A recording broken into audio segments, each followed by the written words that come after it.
Okay, we are talking about types of bilingual programs in Texas. You can see some of the different kinds of programs that exist in Texas are listed at the bottom of the screen.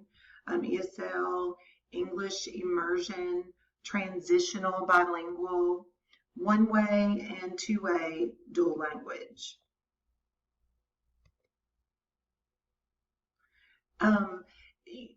I want us to watch this video because we know that, as the script says, that Texas is ranked among the top 10 areas with the largest Hispanic population. You can see how many English language learners were enrolled in public schools across Texas just in the last few years. We know that the high population, of the second language that they're learning is English from Spanish.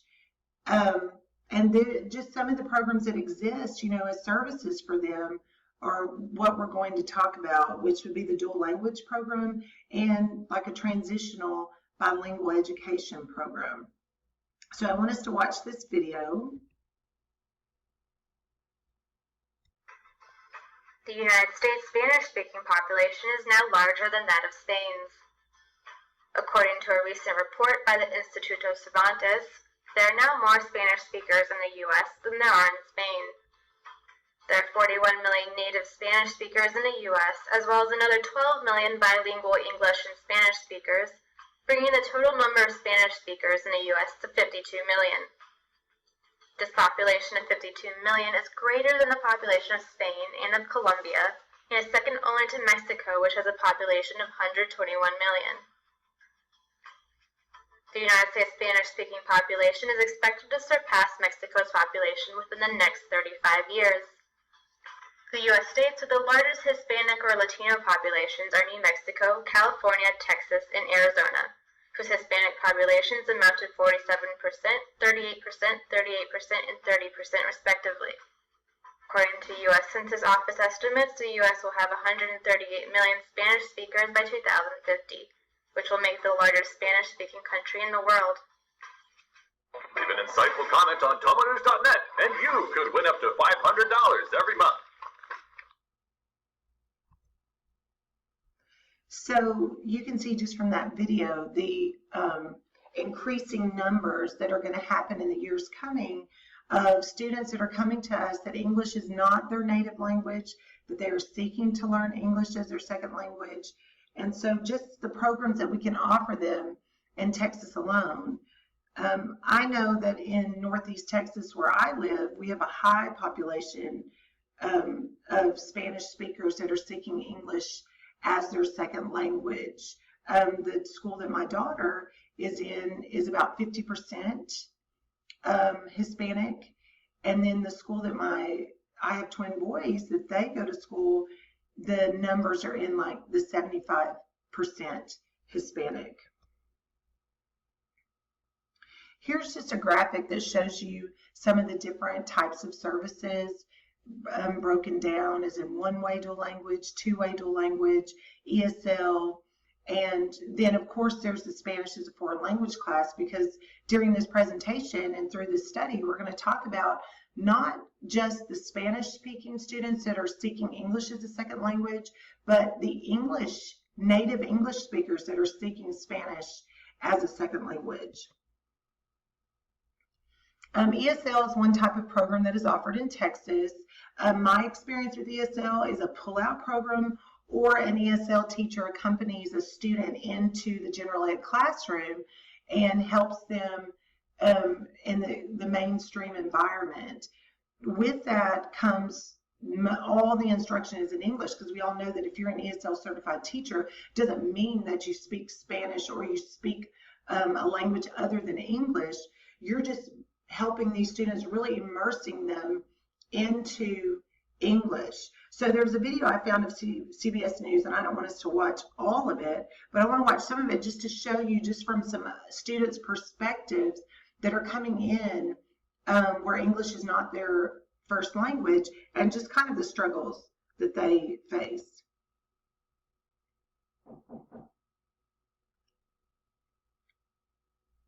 Should English be America's official language? So far, 28 states have passed laws making it so. But there's a big problem. There just aren't enough teachers to help immigrants learn the English language. More immigrants are settling in suburbs and sometimes have to wait months for an opening in an English class. In one of my classes, one day I was asking a question. She couldn't understand me and she didn't know what to do. And I just forget about my question.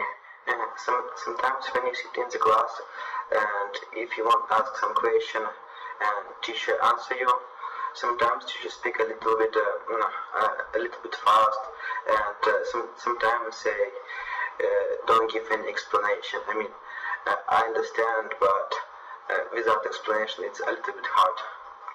For me, the hardest part was when they give directions and specific math, because I know a lot of math, but I didn't understand my teacher.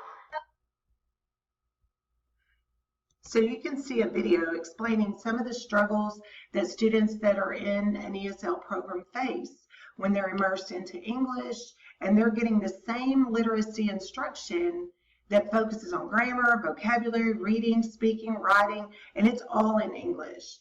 They're not receiving the benefit of acquiring these skills in their first language. English immersion or structured English immersion, all subjects are taught in English. You can see the graphic at the top that lets you know the percentage of the different students, and you can see the large population of Hispanic or Latino students. We feel like that this program or the research that we found was less successful for ELLs in their long-term academic achievement. And of course, like we said, they're trying to learn, the content and the language simultaneously, which is very frustrating because they don't have a grasp on the content in their first language. Transitional bilingual programs, which I refer to as traditional bilingual programs, my experience has always been with this type of instruction and this type of service. You can see in the graphic where there's an exact percentage of English instruction to Spanish instruction in the language that's used in the classroom. So you can see it starts off in kindergarten where we use 10% of English and 90% Spanish. That's where these students are coming in where Spanish is their first language, and this is what they're most comfortable in. We can only assume that this is the language that's been spoken to them in their home. The minute that they leave us from school every day, this is the language that they are speaking and hearing at home. And you can see how the graphic shows that as we grow through kindergarten, or that was pre-K, 10 and 90, I'm sorry. 20 and 80 was kindergarten, and you can see how the percentages flip from English to Spanish instruction, that by the time the 5th grade, you're getting 80% of your instruction in English and 20% of your instruction in Spanish. So the language 1 and language 2 are used in this some kind of combination, and that they do a gradual transition, you can see, to all English as they get older. Now we talk about one-way or two-way dual language. Now I'm going to be honest with you, I know of schools in my area that are utilizing this. I know the community is very excited about it, especially native English speakers learning Spanish. So they're very excited for these students that they can start learning Spanish as a second language and be able to read and really conversate mostly, but with their peers that Spanish is their native language. So this is going on. So I did the research, but then I also called and interviewed some teachers that currently teach that, and so I was able to get some real practical insight. So one-way dual language really is the traditional or transitional bilingual program, where these students are separated by their native language and they receive their instruction in the native language, like their ELA instruction. And also when they can seek maybe other content areas in their second language learn, then the instruction in their first language declines over time as English proficiency does increase. So this really does result in high academic ability.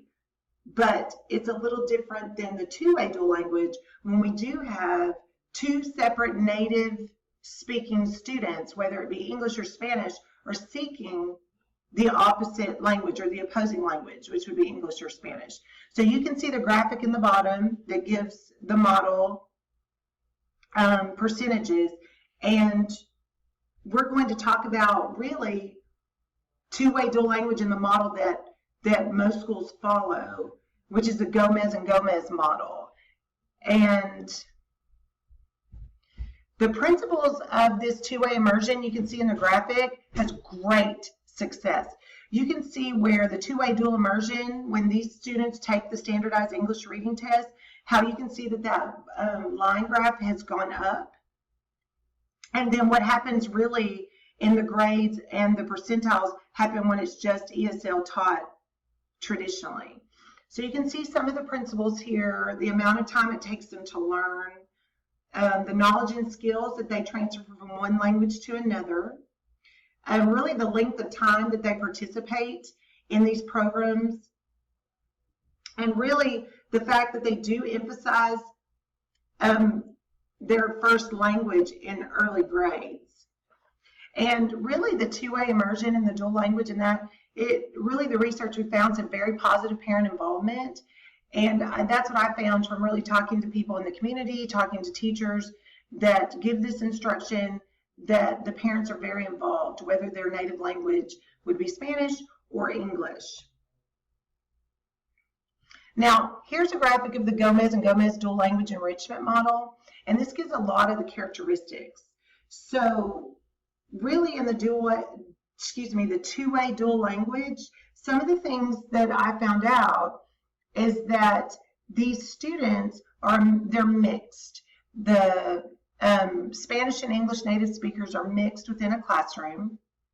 They are partnered, and in their pairs, they are partnered with someone that their first language is different. So a native English speaker with a native Spanish speaker, and they're paired within the classroom. They're also put in groups of 4s for small group instruction. And the way that you do that too is not just the basis of what your native language is, it's also your English language ability, or what they feel like your academic level is. So when you pair them, you do want to put, let's say, a high academic or a high language speaking student with a medium academic level, and then of course like a medium academic level with the low, because it doesn't make sense to put a high and a low together, because it becomes frustrating for both students because of the deficit of their abilities. Now, when they're paired up, the teacher that I interviewed, she said it makes sense for them to change partners every 3 weeks to a month, because then the students start to learn how to work with other students. They realize, who is really I don't want to say like a good partner, someone that works well, and they get excited about changing and finding out who their new partner is. Also part of this model is language of the day, you can see. And language of the day is done not so much in the concentration of the content areas, but like kind of in an enrichment time, about 30 minutes a day. And language of the day does follow the exact schedule that it says. Monday, Wednesday, Friday is Spanish, and Tuesday, Thursday is English. And they do actually enrichment things that could be done, like a student-generated alphabet, daily news, storytelling, read-alouds. It can be their SSR time, any of those things that can add to the growth of the second language, and they're acquiring this second language. Now, the teacher that I talked to, she said they like to utilize that language of the day and sometimes enrich the concept that's being taught in the second language. So whichever group that you have, if you're teaching their content or like their English language arts in English, then during language of the day section, you might take whatever skills they're learning in science, social studies, or math, and really enrich those in the second language that's being acquired. So in a dual language model, a two-way dual language model, you have mixed students in the class, but for example, in kindergarten and first grade, English language arts is only taught in their native language. In second grade, they start receiving English language arts instruction